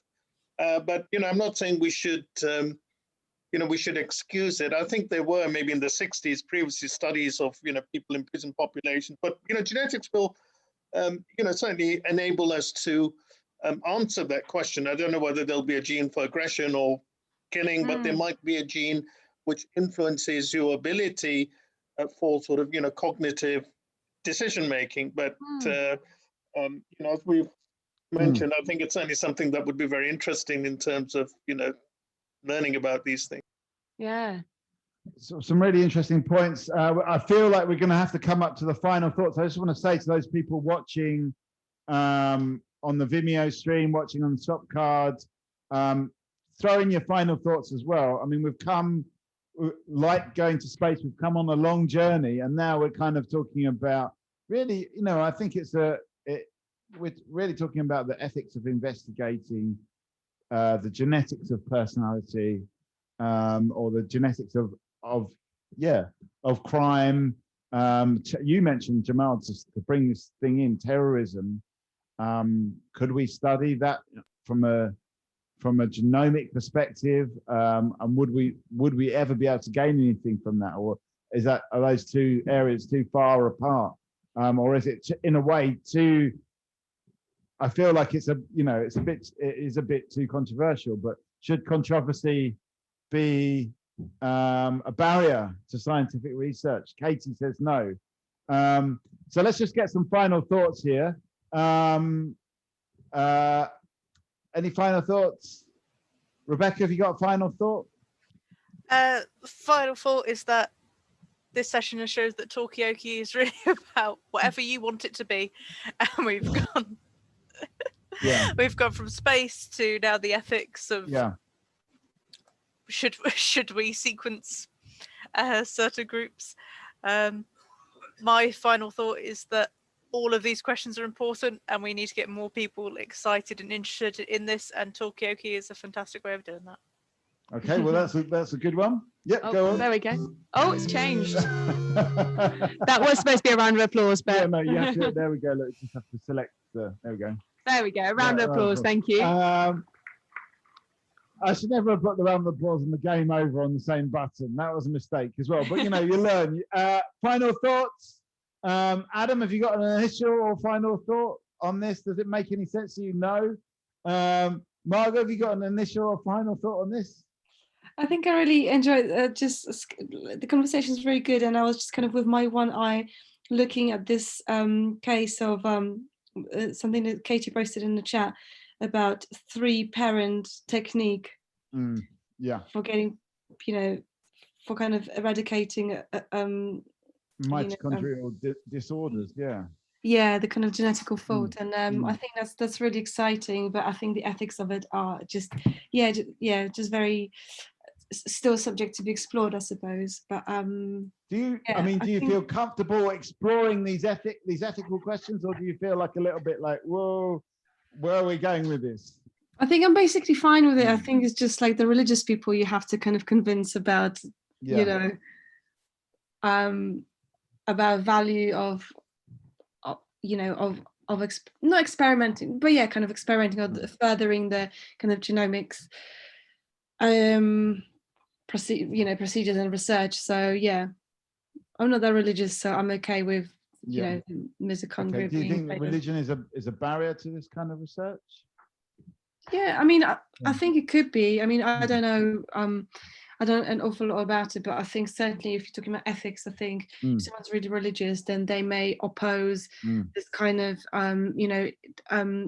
interference with what is God's creation, and there is a reason why people are born like this, and that's even though scientifically it doesn't make any sense, I think it's still a very powerful thing that people live by. So so you've got to keep, I guess, the whole of society within this conversation. What I wonder if is anyone on the chat or want to give that religious perspective or have an insight into that? Because I think that is an important thing, and we've got to bring these people in rather than exclude them. Evie, have you got a final thought? I was quite interested in one of the people who we had on earlier, Norris, who was a hematologist, was speaking about the beneficial effects that the microgravity had in some kind of blood diseases. So I'm inspired to go out and do a bit more research on microgravity and its effect on epigenetics. So there could be some positive effects too on of going to space on our epigenetics, yet to be discovered. Maybe we need to hack a few more space-like environments on Earth to do a bit more research on that. Katie, have you got a final thought? Are you there? Yes. Yeah, I'm here. My final thought is that, as I said before, that no matter the opinions in regards to ethics of most of the people in the world, I think its best course of action would be for us to unite in figuring out the regulations on it. And I'm very happy that Margot touched on the religion topic. In fact, it was something I was thinking about right from the beginning of the talk, because I have come across a lot of people to whom I had even a colleague with whom talking about space exploration was a taboo subject because his religious beliefs said that it's nonsense. What, space was nonsense or space exploration? Space was nonsense. Right. Okay. Yeah. So essentially, it was a person who was working in the same company as I was, and essentially that was his point of view. So all of that was just a conspiracy and so on. And like his belief system also was like very strongly against these things. And I believe during this coronavirus crisis, even Vatican had to make a public statement that vaccination is okay. Even though for many, many years, it was kind of an issue for Catholics. Why? So, because in original research, there were some embryos were used. Right. I believe they were aborted embryos. And since Churches Against Abortion and all of those, like certain molecules are derived from there, even though none of those are left in the vaccines. But since the origins were those, they saw it as kind of impure thing. Right. So Vatican had to make a statement, and I believe Vatican made a great statement regarding space exploration last year with their this thing where the Jesus was born and so on, where they put an astronaut in the picture. So I think that was pretty interesting and a clue towards that the view of the religious view will also change. I believe it will have to become more philosophical, less so particular about daily life of people. Okay, so we've actually just got a comment in the chat from Olga saying Mary was a virgin, but it's a very kind of, what are you saying there, Olga? Are you saying that was a single parent child, or are you saying, was it a 3-parent child when we're talking about Jesus? I don't know. I don't have the religious knowledge to know this, but Olga, you've still got time to come on the Zoom and explain that statement. I mean, it's a very short statement, but we probably need a bit more from you to get the context here. Please do come on and you've got time. You've got 2 minutes. Okay, Jamal, have you got a final thought? Simon's just come on. Just quickly, thank you for doing this. It's just as much fun as last year. I love your shirt. I wish I could be with all of these people in person. We're missing the crazy, eccentric psychiatrist. Funnily enough, firstly about evolution, just quick point, it happens all the time. You only have to sequence our genome. So that's something I do explain to people who don't, who don't believe in it. The people who commit terrorism for religious beliefs, typically might belong to a particular society, let's just say, an Arab society. They have particular views about America, about, American imperialism, blah, blah, blah. But probably large percentages of those populations, for political and other reasons, have strong opinions against America. But the one guy who decides to, run over, sort of people or shoot people. So it's again, comes back to this thing about sort of decision making and seeing its consequences. And lastly, funnily enough, I've noticed on the news that quite a few of these chaps who've committed these horrible crimes in the last 2 or 3 years of terrorism have had sort of background psychological and psychiatric problems. There's a history of depression and alcoholism and crime and so on. So again, it's an interesting topic, but thank you very much for hosting this again.